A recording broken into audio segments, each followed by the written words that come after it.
Hello and happy holidays.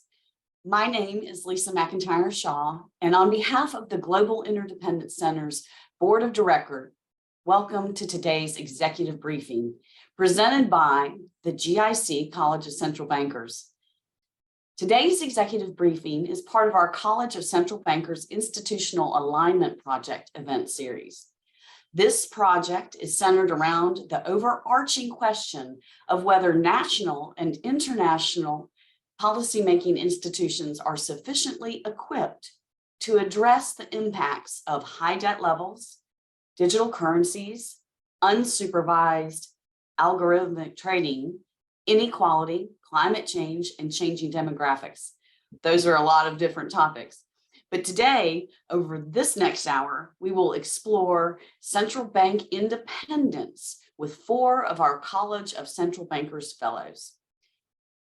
I'm very pleased to introduce today's moderator, Dr. Herb Taylor, Secretary to the Federal Advisory Council and member of the College of Central Bankers Advisory Board. Thank you, Herb. Thank you, Lisa. I'm happy to be here. And let me welcome our 4 panelists today, all fellows in our College of Central Bankers. José Manuel González-Páramo, former member of the Executive Board of the European Central Bank. Patrick Honohan, former governor of the Central Bank of Ireland. Athanasios Orphanides, former governor of the Central Bank of Cyprus. And Charles Plosser, former president and CEO of the Federal Reserve Bank of Philadelphia. Welcome all and welcome audience. Panelists, with your permission, we'll jump right into today's topic.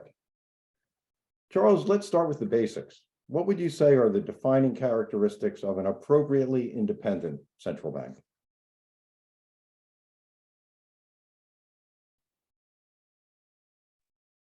Thank you, Herb. Let me just say how glad I am to be here today with my colleagues from the College of Central Bankers and with the GIC audience.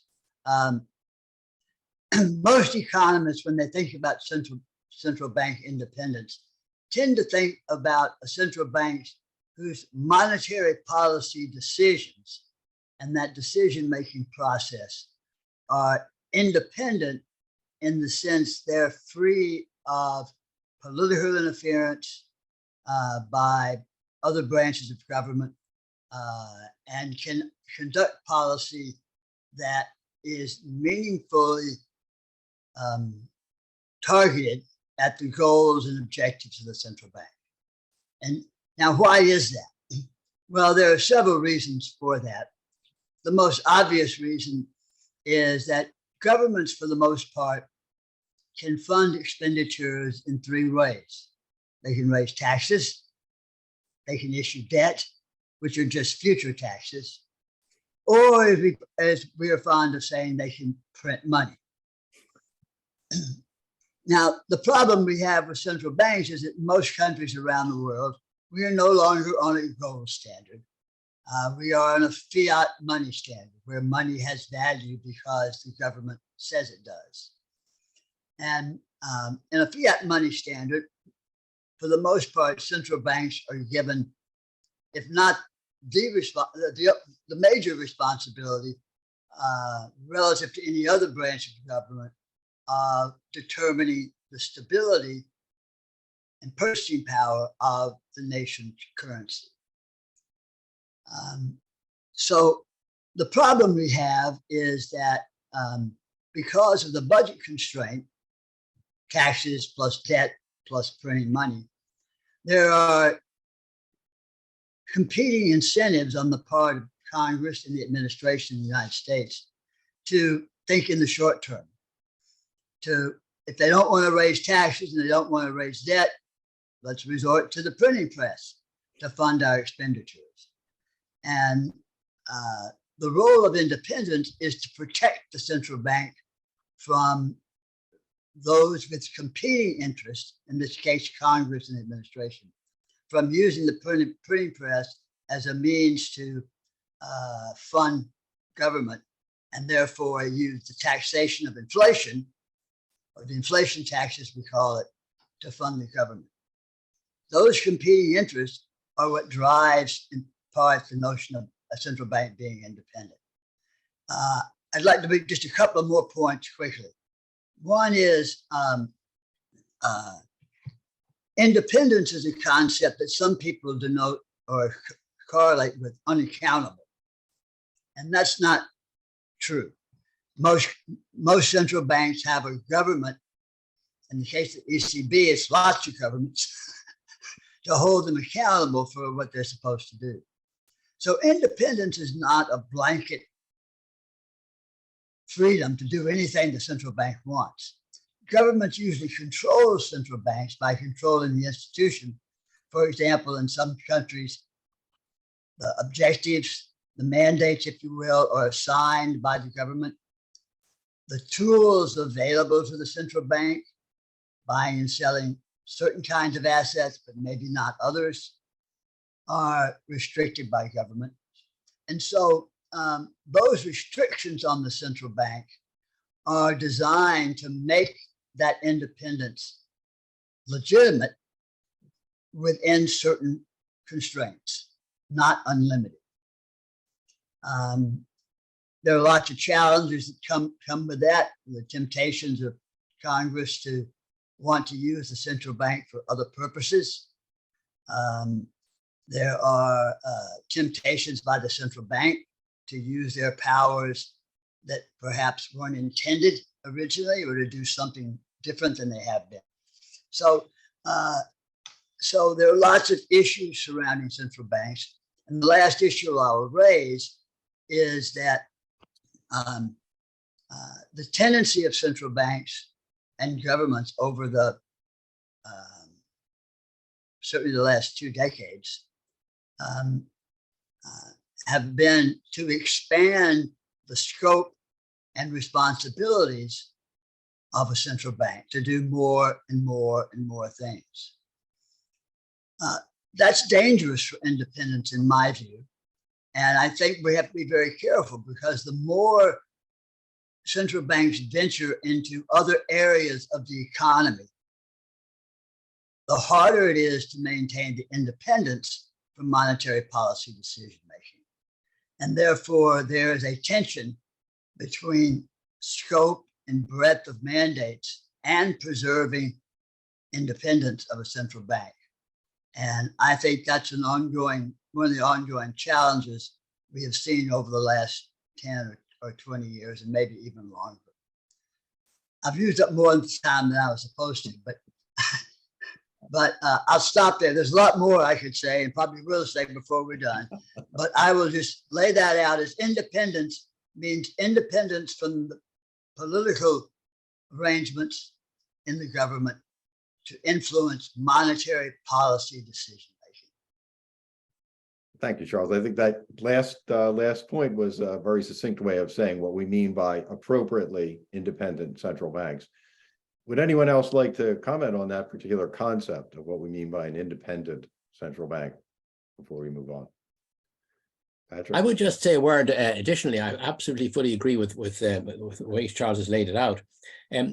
We've got to also remember that most central banks, the Federal Reserve included, now have a supervisory responsibility. And one question that arises is, does the independence concept pass over to supervision as well as to monetary policy issues? And I'm inclined to think that it does pass over, maybe not as strongly, but I think that the supervision presents new types of political risk for a central bank. If a big bank is in trouble, or a bank that is associated with one political party, the pressures can come on to give special deals, special arrangements, forbearance again vis-a-vis that bank. And I think a supervisory authority, whether it's in a central bank or not, needs to have quite a degree of independence if it's to do the job properly. And I think it's worth bearing that in mind. Thanks very much, Patrick. I appreciate that. Actually, let me jump to a question I was going to ask you, since you started down that path. As you sort of suggested, in the aftermath of the great financial crisis, at least some central banks' missions were broadened to include financial stability.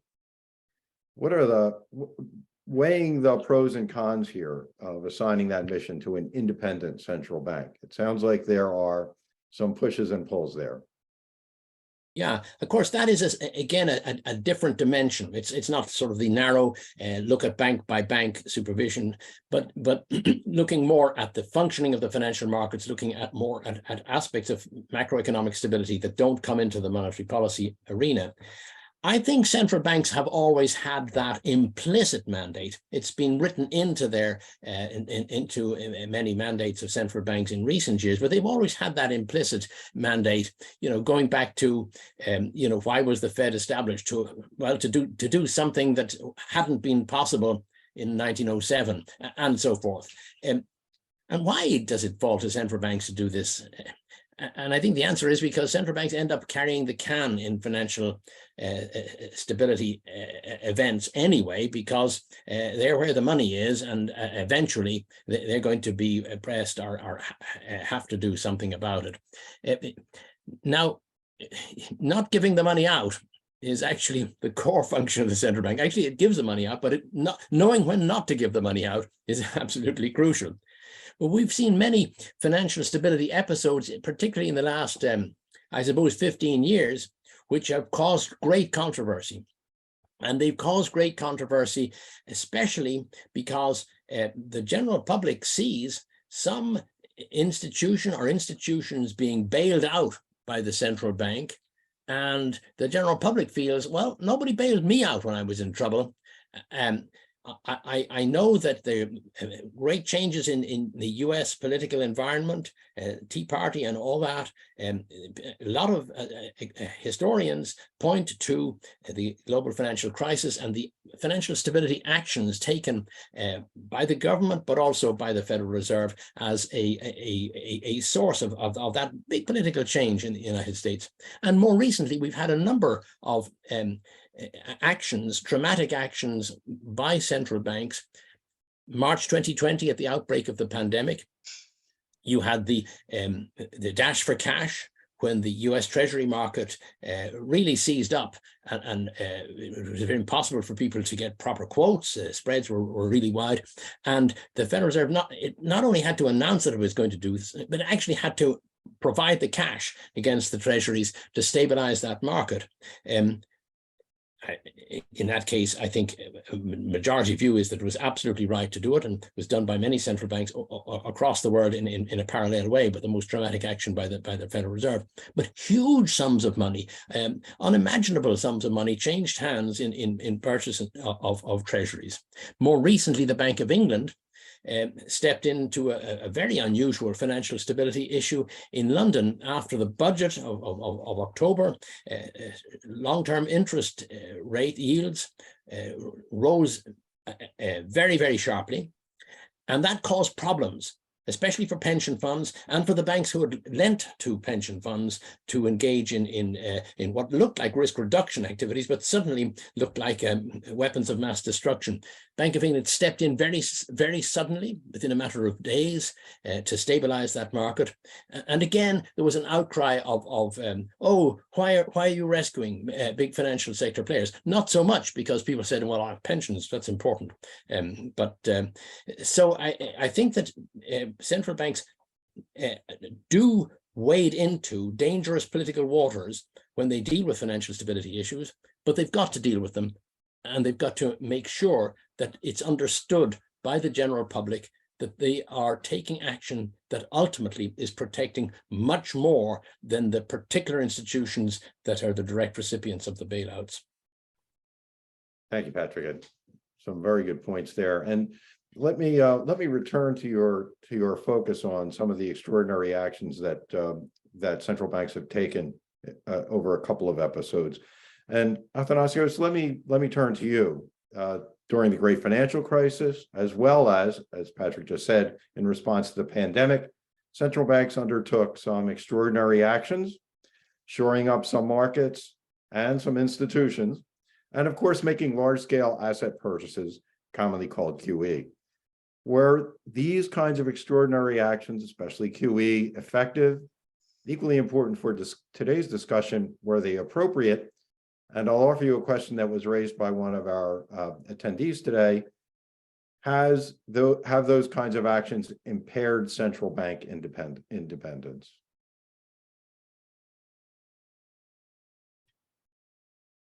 You're on mute.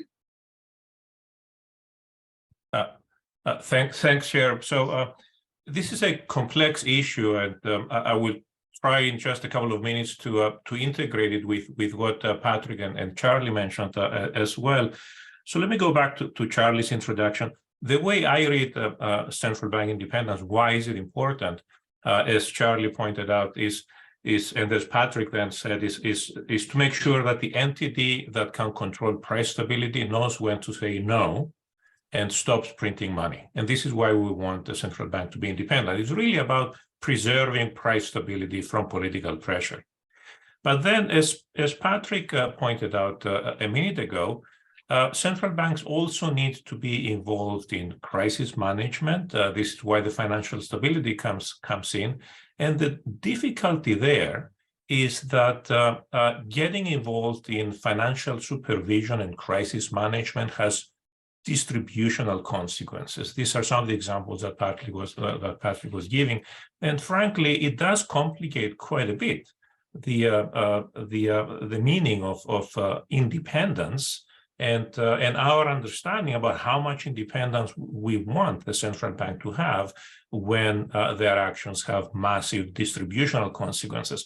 And I want to link that to the question you just posed regarding the quantitative easing and balance sheet expansions that we have seen for monetary policy purposes during the global financial crisis and more recently during the pandemic. So are these operations necessary? Absolutely. The issue is that the traditional policy tools of central banks is the interest rate. Once central banks cut interest rates about as much as they can towards zero, maybe slightly negative, we've seen some cases. If that's not enough to counteract a massive recessionary shock, and this was not enough to do the job either in 2008 or in 2020, then the central bank needs to operate on longer-term interest rates, need to boost the economy by reducing longer-term interest rate, reducing the cost of financing, and so forth. And the way the central bank can do this is with an expansion of its balance sheet. The central bank can buy long-term assets and in this way bring down the cost of finance. And here's where the problem comes in. This is absolutely necessary, and this actually has proven incredibly effective. And we've seen it. Central banks learned quite a bit from the global financial crisis. They were more forceful in 2020, and I think that really averted a catastrophe in the economy that we could have otherwise had without these responses. But here's the problem. Problem is that once you have central banks expanding their balance sheet, printing money and using it just to preserve price stability, to make sure that the prices are not going to fall, they are revealing, and this is a side effect of the action, they are revealing how much fiscal power they have. And this is what is bringing them back and creates this issue with independence. As Charlie pointed out, we don't want the central banks to be overprinting money, but they do have this fiscal power, and this fiscal power becomes most evident when they engage in asset purchases. And yes, this is a tricky issue for independence. Let me give you a couple of examples.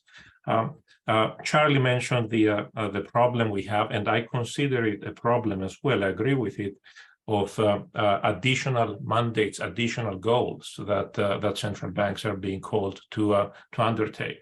Well, suppose that the central bank wants to ease monetary policy by expanding its balance sheet and chooses to do so by purchasing mortgage-backed securities. Hey, we've seen an example of that. What does that do? Well, that actually actively supports a specific sector of the economy at the expense of other sectors of the economy. This has massive distributional consequences. I could see the real estate lobby getting behind that. Let me give you another example that has come into play in the last few years relating to climate change.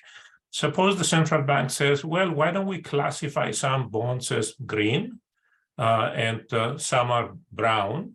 Why don't we also buy so-called green bonds. And in this way, we can say that we can help protect the environment and contribute to the government's efforts on climate change. Again, these are decisions that have massive distributional consequences, which are antithetical to the role of an independent central bank that has a task to preserve price stability and has independence in order to preserve price stability.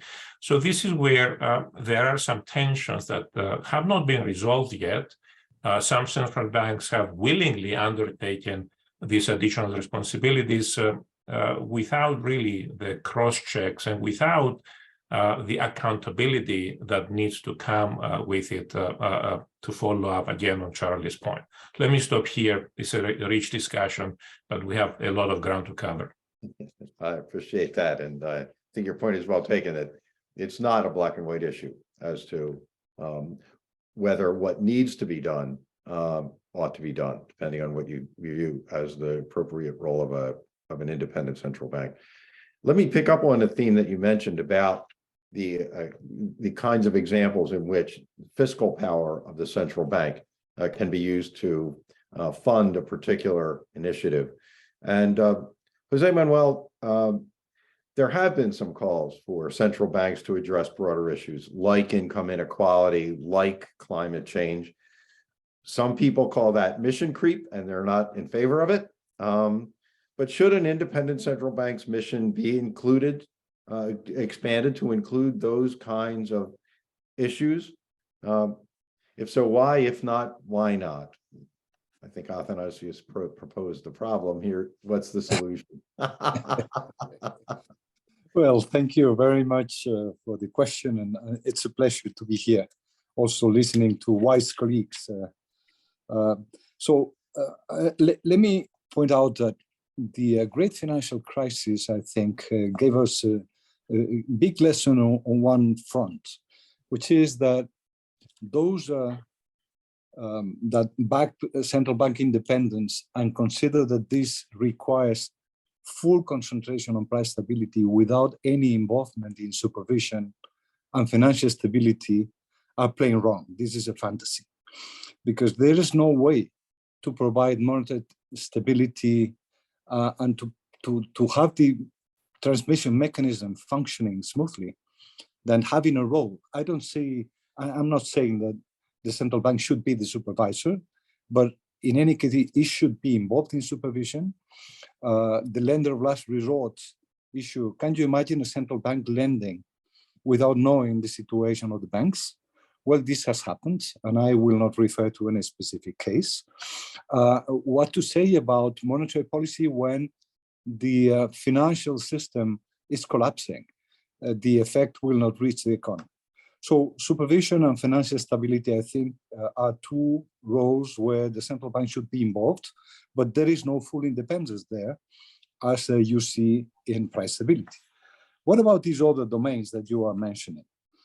These are the missions. Many ask the central bank to get involved in credit allocation, in fiscal policy, income inequality, climate change. Well, those are very different issues. So I will concentrate on the two you're mentioning, because obviously monetary policy has effects on many fronts, on many domains. Fiscal policy, by definition, impacts income distribution. When you increase rates, the impact depends on whether you are a debtor or you are a creditor, and how much indebted you are. You are impacting also the budget of the government and so on. So having an effect is not a justification to have a role, and even less so to delegate to the central bank specific functions in this domain. I think, you see, supervision and financial stability are intrinsically linked to the price stability objective. There is, in the cases you mentioned, distribution and climate change, no obvious problem of credible commitment on the side of the government, and in particular, income distribution is at the core of democratic decision-making.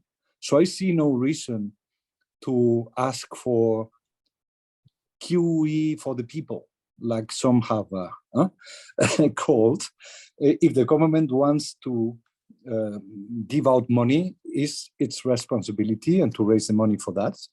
So redistribution policy, I think there is no question. It should not be a function of the central bank. Central bank should be aware of the distributional impact of its policies and practice as much as possible restraint, minimize the impact on distribution. Climate change, I think, is a different animal, because in the mandate of some central banks, without prejudice of the primary objective of price stability, there are other policies that the central banks are asked to contribute to. This is the case of the European Central Bank. So the central bank is expected, without prejudice of price stability, to contribute to the policies of the Union, which includes explicitly the protection of the environment. And that is where the discussion comes, because some of the central banks might not have this in the mandate. It's not the case of the ECB. And obviously, climate change impacts many aspects of monetary policy, from the analytical frameworks to the objective, the definition of price stability, the balance sheet of the central bank, banking stability and financial stability. So I would say that in this case, first of all, restraint. I mean, restraint is an overarching principle for central banks. Be restrained. This is not the main mission of the central bank, no doubt. You should not talk too much about it. Second, without any doubt to me, the central bank should take into account climate change in a passive way, protecting the balance sheet, taking it into account in supervision. How strong are the banks taking into account possibly stranded assets and some other dimensions? And financial stability, the same goes. And including, in the case of monetary policy, I think the analytical framework should take into account dimensions that climate change brings, for instance, more volatility, the analytical toolkit, transmission. You should take that into account. But there are more doubts and it's more controversial, as I think Athanasios was suggesting, what to do with other dimensions. For instance, should the central bank promote awareness about climate change? Should the central bank promote disclosure, or is the task for the government? Greening the forex interventions. Some propose that. I disagree completely, because this could go against the liquidity that you need when you manage forex. Greening quantitative easing. There are proposals that say, okay, if you are market neutral and you buy assets in proportion to the market, since in the market there is some bias in favor of brown assets, the central bank could be contributing. So let's green QE. To me, this is a very delicate point, because you might be subject to interference by the government here. Or greening the lending policy of central banks, the same goes. I mean, it's quite a delicate question. So it boils down to legal consistency and also perceptions, because the perceptions that the bank is, creeping to expanding unduly the mandate is always there, and perceptions are as important as reality. That's true. Sometimes more important, right? Thank you very much, and thanks. Patrick, did you want to add to that? Yeah, I don't want to disagree with Jose Manuel, but I want to bring a slightly different dimension to this issue of inequality and climate change. Because I think it's quite important as a means of maintaining independence of central banks, that central banks' communications and their understanding of these issues should be, the general public should become very well aware of these things. The general public probably thinks that central banks don't give a hoot about inequality. And they probably think that they will be informed of things that central banks have done, lending to on the security of brown assets and so forth. If the central bank looks as if it doesn't care, it risks losing its independence in other dimensions. So I think it's quite important that the central bank should be aware of the consequences of its actions, and where it has choices, it should be prepared to respond to questions about why did you choose a balance sheet choice rather than an interest rate choice, rather than a foreign exchange intervention choice, and it should be able to have the background analysis to fully explain that. One of the issues in this area is that actually central banks can't achieve very much in inequality. They don't affect these factors as much as people think.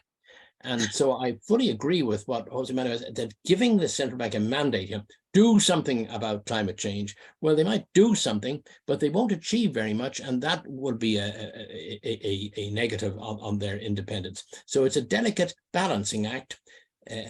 Be aware, communicate your awareness, do the analysis, and make sure that you aren't just stumbling into policy actions that are damaging to these these are probably the two most important broad issues facing economies today.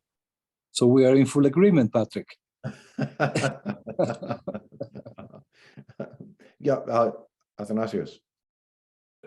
Thank you, Chair. So I wanted to also show that I'm in almost full agreement, but still bring an additional dimension to this, which is, well, what are the principles? I mean, as Patrick pointed out, central banks can influence a number of things, but the effectiveness of their tools is rather small. But as Patrick pointed out, it's important for central banks to indicate that they're aware of the trade-off. And Jose Manuel pointed out, in some cases, the ECB is an example, but in many other central banks, you have a similarity. You have a primary objective, and then you have secondary objectives to which indeed central bank actions can contribute. So then, what are the principles? And in my view, a good way to think about protecting the independence of the central bank so that they can actually deliver on the primary mandate of price stability at the end of the day and contribute to the rest is for the central bank to choose the tools that can be most effective for the primary mandate, preserve price stability, economic stability, and so forth, and explain to the government how the government, or in the case of the euro area, governments, can actually use the central bank's actions to do additional things that would help. Let me give you an example. Suppose that the question of green QE comes into consideration. Why doesn't the ECB, in the case of Europe, buy only green bonds for monetary policy purposes, since in this way, not only it will achieve its price stability objective, if it needs to do quantitative easing, it will also help the environment. In my view, I think the proper response is to say, no.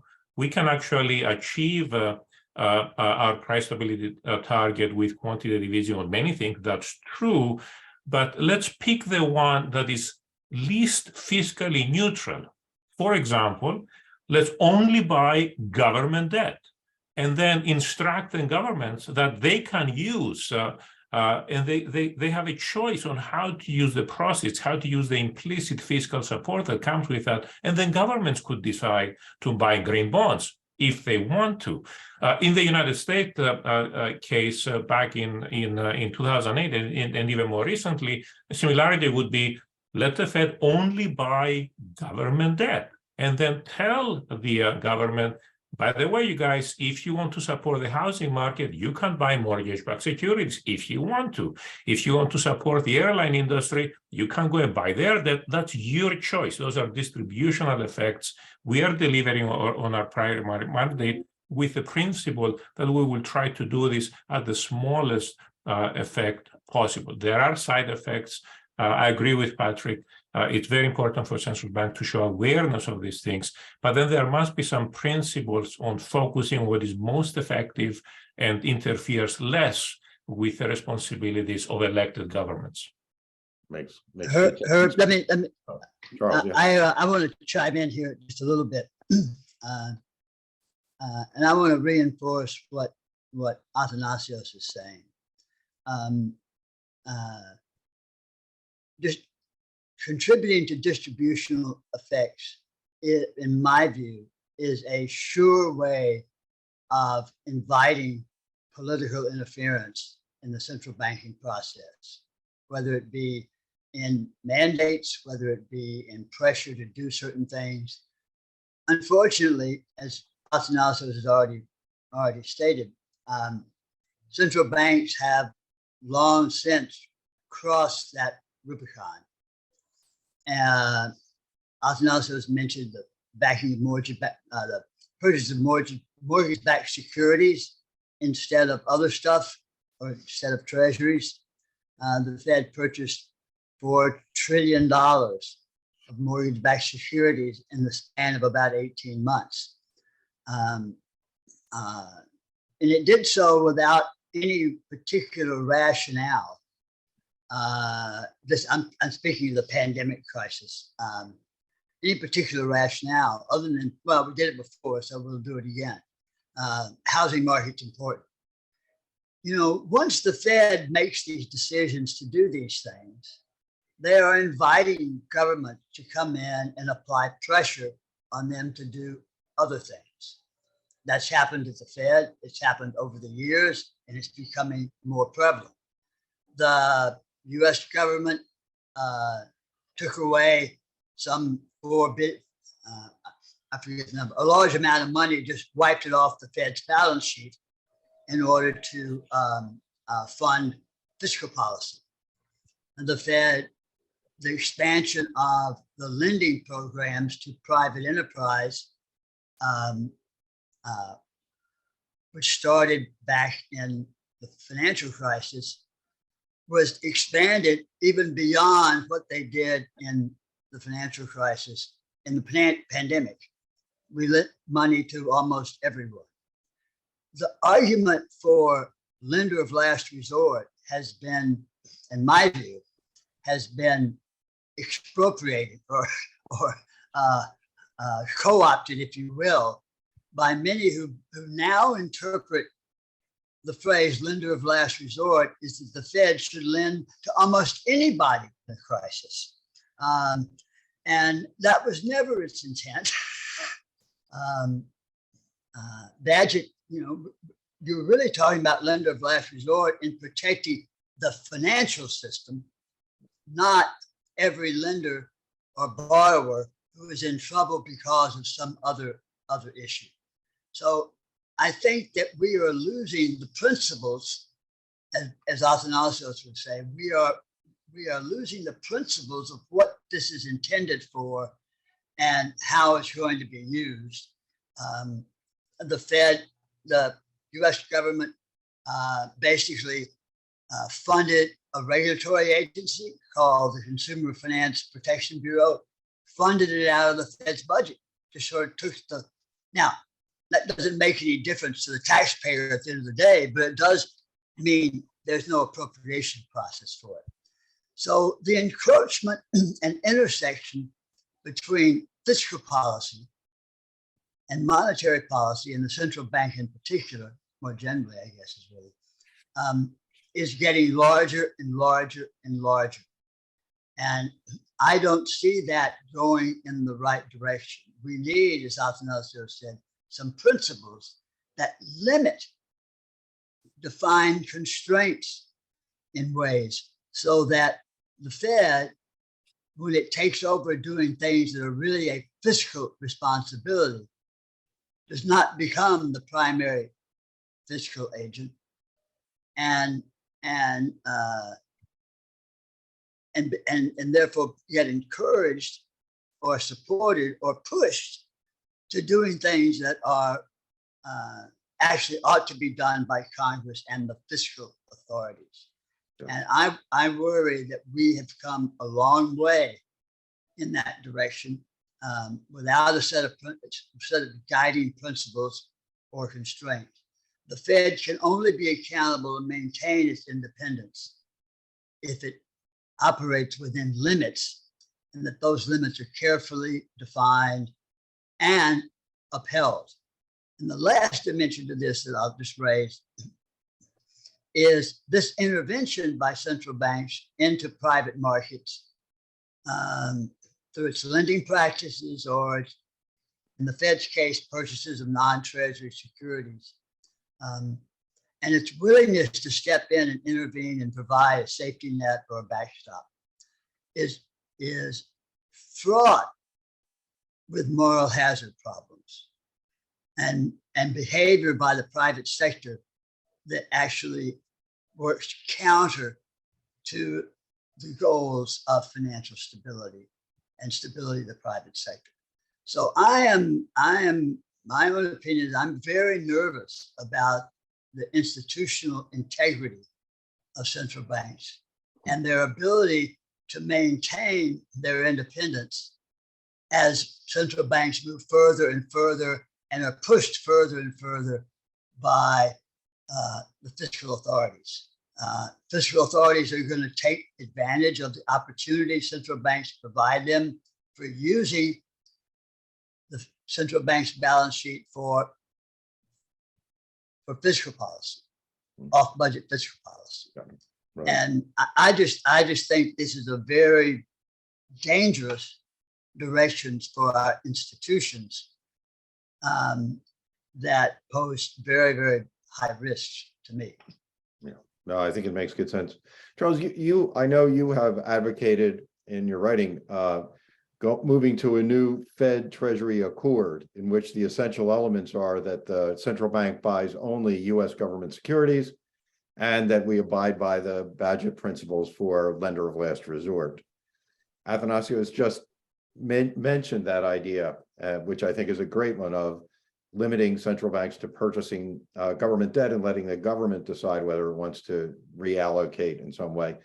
So I'll just ask Patrick and Jose Manuel, does that strike you as an important part of a solution to this preserving central bank independence and limiting its fiscal power?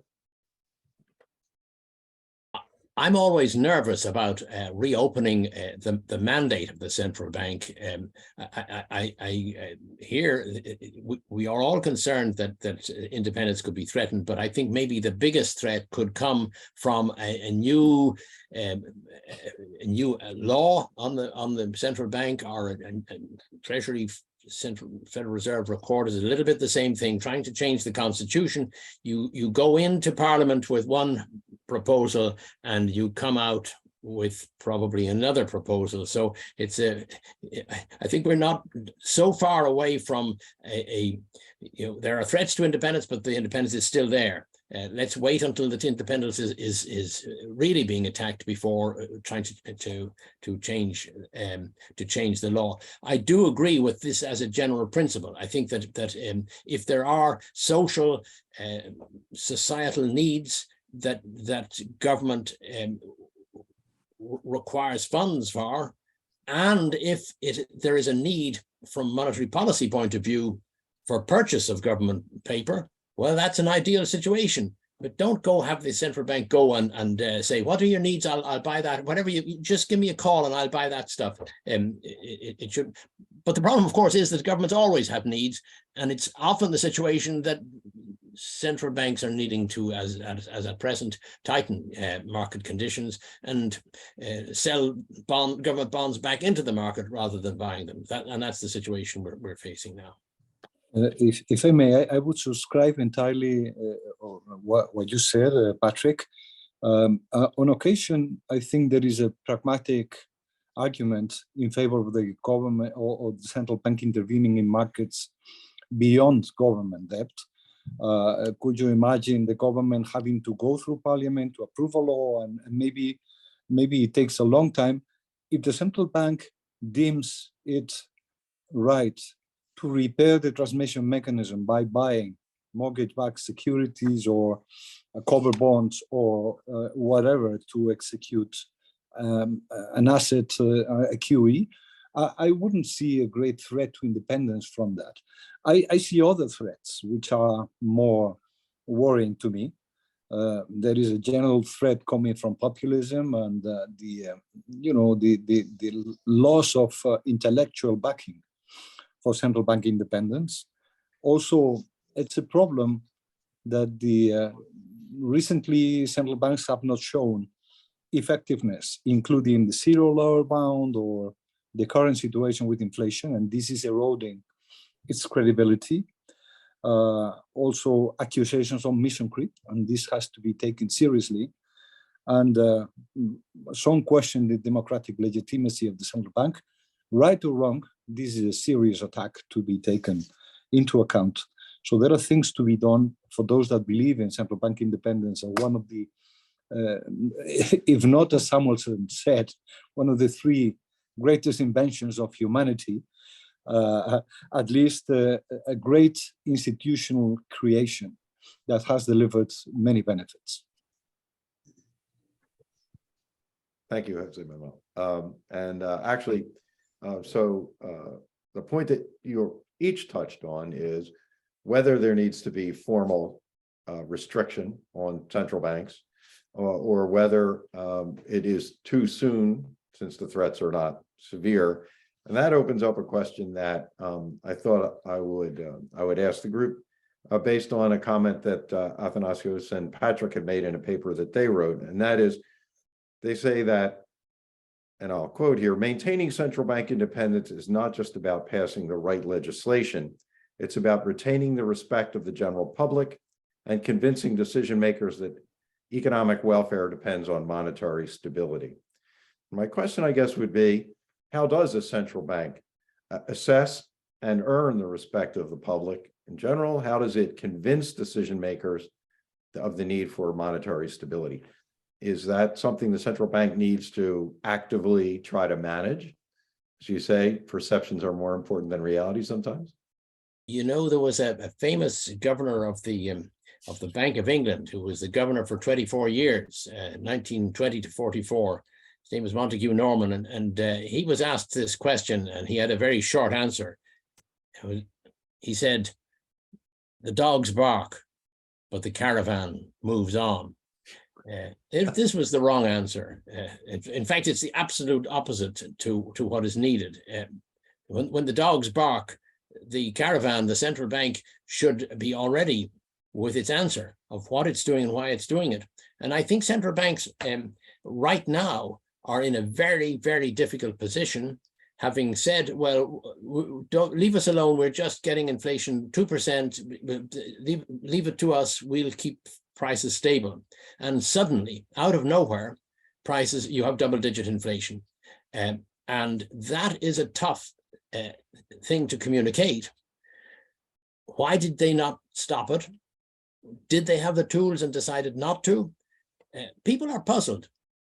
I think we know that the tools that central banks have are very effective for dampening down a demand-driven inflation. But a lot of this inflation, not all, but a lot of the inflation, at least as it started, was supply-driven. Central bank tools work in that case as well, but the side effects are very severe. And that was not communicated in advance to the general public. And I think central banks are behind the curve now in explaining why they didn't act sooner and whether it was a right or wrong decision to do so. So communication is the key, and communication that speaks to the general public. We're all living in democracies, and at the end of the day, politicians will respond to democratic pressure and say, look, those central banks seem to have messed up. I don't think they've messed up. We could second guess a number of decisions, but the communication so far has not convinced the public. Okay. So, Athanasios, I'll ask you, communication or legislation? Well, it's first of all, the legislation is not always in the hands of the central bank, and sometimes it's there, and the central bank needs to deliver. So I would say at the end of the day, it's both. Given the legislation, very important for the central bank to explain what it's doing. I fully agree with Patrick on this one. And then the issue is, how do you assure that you have best outcomes?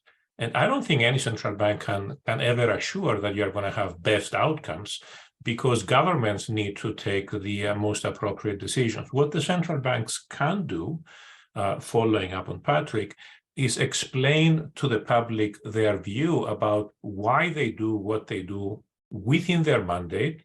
And the second component, on several issues, they can provide advice on what other policies could help improve economic outcomes more broadly, and on some issues on what governments could do to improve outcomes. Now, in some countries, in some economies, the central banks do have the role of the advisor to governments pretty openly, sometimes within the legislation.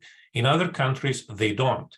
Even in those countries where they don't, they still need to explain to the public what is good, solid economic policy from a technocratic perspective, not influenced by politics, and make that out and try to explain to the public why sometimes not the most popular decisions need to be taken. So this is both communication and legislation is important. When it comes to, I want to comment on another thing that Patrick pointed out, and this is always a risk. It is always a risk to reopen central bank legislation and say, hey, it's not optimal. Why don't we try to take it back to Congress and ask for a slight improvement? Because you may indeed get a massive deterioration as a result. But I think there is something that central banks can do on their own to improve outcomes. And here I'm going to go back to what Charlie pointed out and piggyback on that. If the legislation, for example, provides the central bank with too much discretionary authority, they can do more distributional things or less distributional things while they preserve the price stability and follow their mandate. The central banks themselves can use some self-control and reduce the use of discretionary authority to do things that are not absolutely essential for their mandate. In this way, they can actually protect their independence and diffuse some of the calls that, as Jose Manuel pointed out, have been there, especially since the global financial crisis, about the legitimacy of central banks, which will bring about calls for legislation to change their structure and possibly their independence. If I may, I would agree entirely. I think I like very much the point of Patrick and Athanasios on explaining to the public and to legislators what it's all about. But this is I think a political element of the defense of independence, to the extent that clarity in communication, explaining what you do, is an element of accountability, and accountability is the central ingredient of legitimacy. Legitimacy, of course, is a cornerstone. But I think we need more than that. I think we need to revive somehow the intellectual defense of central bank independence, to remind what Charles reminded us at the beginning. What are the benefits associated to this institutional invention, which is central bank independence? And on top of it, central bankers need to continue to reflect on the effectiveness of the toolbox. Because now, after being at the zero-hour bound for a long time, risking deflation, or in the current situation where it looks like central banks are behind the curve because their analytical tools have not worked, because they perhaps have not used cautiously the judgment they should have been using, or because they don't have the instruments that are adequate for these situations. I mean, this reflection, I think, is absolutely needed. So instruments, legitimacy, or the political defense, and intellectual promotion. Thank you, Jose Manuel. So let me just echo just briefly Jose Manuel was saying. I mean, I agree with all of that. Communication is effective, is important. And the danger has been is that central banks oftentimes willingly accept the fact that they can do lots of these things. And sometimes you might refer to it as hubris, or basing policy on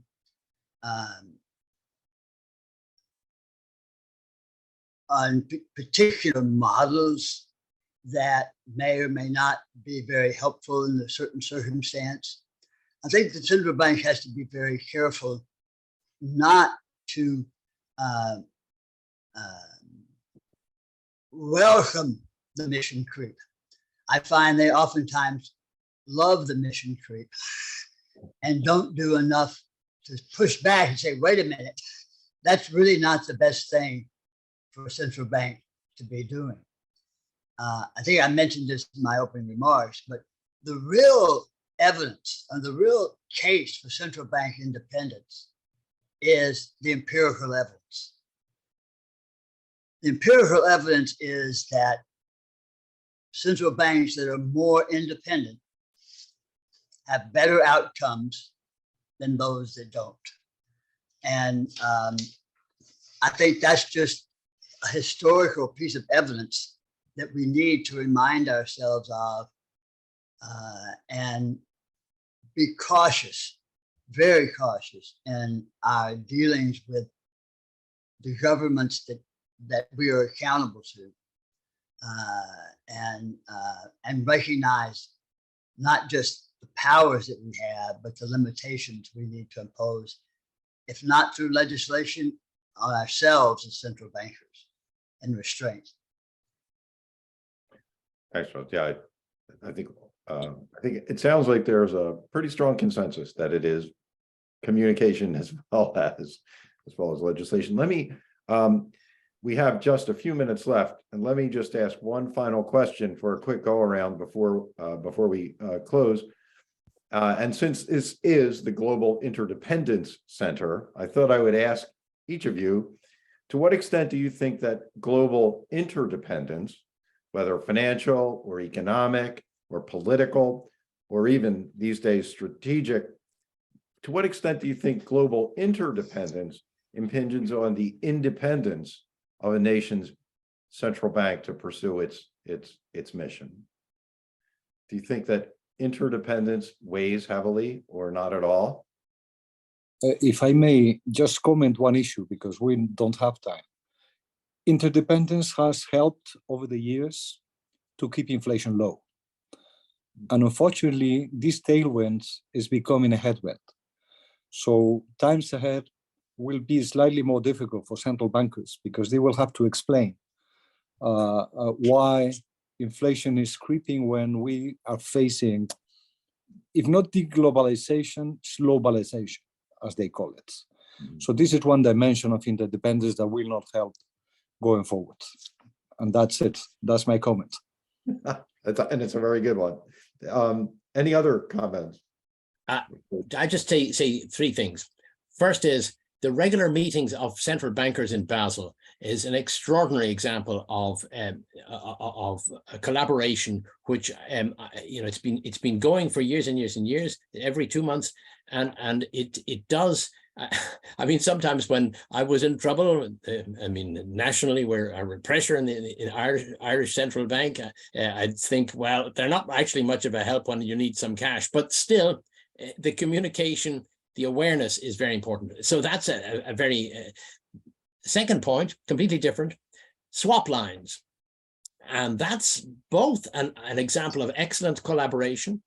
It's also an example of risks, because swaps are only used now between central banks to stabilize banking systems and financial, often the lender, Federal Reserve, is actually doing it in order to stabilize its own financial markets. And that's not well understood, but there is a huge risk that why don't you give a swap to our friendly country, which has run out of money? Well, that's not what swaps are for, but they could be used, and were in the 60s used in that way. I'll leave it. Lisa, I see you've rejoined us. I have indeed. So let me extend my thanks to our panelists for an engaging and enlightening conversation today. We hope that each of you will join future conferences for the GIC. And I want to thank the members of the GIC community for zooming in today and your attention to today's program. Lisa, I will turn the program over to you for some closing remarks. Thank you so much, Dr. Taylor, and thank you for providing today's moderation for a very insightful event. I want to thank our College of Central Bankers Fellows for your participation and providing your expert insight. As a reminder to our audience before we close, A replay of this particular executive briefing, as well as many others, will be available on the GIC website later today. And we encourage you to go to that website to learn more about the Global Interdependence Center at interdependence.org. That is, again, interdependence.org. As we conclude, please do take 30 seconds to respond to our audience survey. We value your feedback and it's important. Again, thank you to everyone today and happy holidays.